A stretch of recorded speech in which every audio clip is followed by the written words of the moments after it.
ngayon, may gift din po yung mga bata.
Lorona, ay very lalo sa kanyang arawan na yun.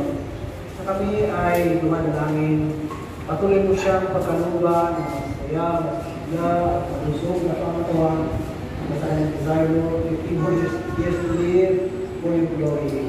Naniniwala kami ang kalusugan sa Panginoon, good health, good zero, na magiging sa kanyang pamilya, tuloy na kaunahan, lahat sa lahat ng mga paglalakbay at kalikuhan, Panginoon, sa kanilang mga anak buhay. Lord, Ikaw ang aming pinag-iwanan mo. Sama-sama kami ng nalalangin ng lahat ng ito ay Ikaw lamang, Panginoon, pwede namin ngayon na pangalatin. Sa oras nito, salamat sa kanyang generosity in providing for this party, for these kids, Lord, and for all of us.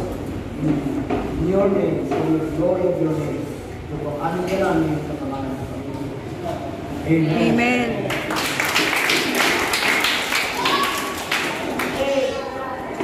Thank you, Pastor. Sa lahat po na nagpunta dito, maraming salamat.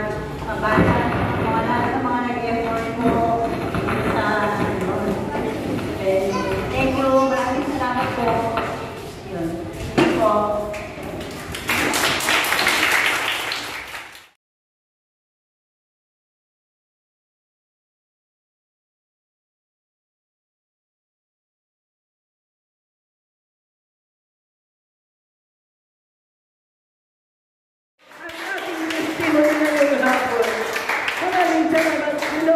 That's why I'm here from Batanes.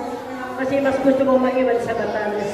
But because of their love and endless prayer sa akin, ako ay alive and na-restore ng aking kaya kayo mga nanay, manilipay mga anak niyo, kumapit kayo sa Lord dahil sa Kanya ang buhay natin. Para mamod ng mabuti ang aking mga anak, maganda ang kanilang kinabukasan. Tapos sila ang gabay natin pag tumanda na tayo. Believe me, God is good all the time. Amen. Kaya ako'y tuwang-tuwa, naiiyak, dahil sa tuwa ko. Kasi parang nawawalan akong pag-asa sa Lord kung minsan. Bakit Lord? Ako pa hindi ko ganito. Hindi ako nagkakasakit kasi I've been working in the hospital for 40 years. Kumadro na ako by profession. Ako hindi nagkasakit doon. Pero nung nag-retire ako, nagkasakit ako. Kaya maraming salamat si Terry. Pamalik-balik ko. Pero with your strong prayers, thank you so much. I'm healed. And now